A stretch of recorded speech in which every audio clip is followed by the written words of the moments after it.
Nämä 3 tikkaa päättää tämän päivän budjetin.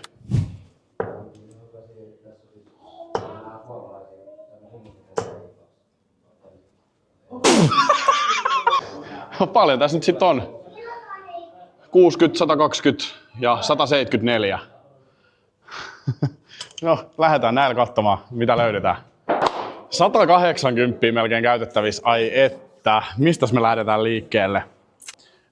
Nämä on semmoset, mistä mä oon kyllä aina unelmoinut. Nämä on 110 €. Nämä on siis The Asp, Nathan Aspinallin Signature-tikat ja on komiat. 95% tungstenia. Näillä jos jollain osuu tripla 20. No ehkä vähän himottais vähän tämmöset Littlerin tämmöset Go-flexit.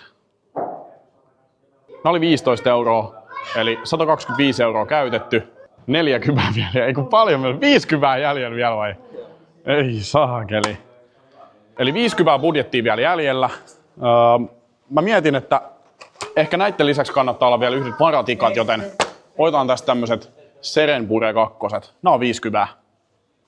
Tämmönen setti saatiin tällä kertaa, oli aika hyvä budjetti.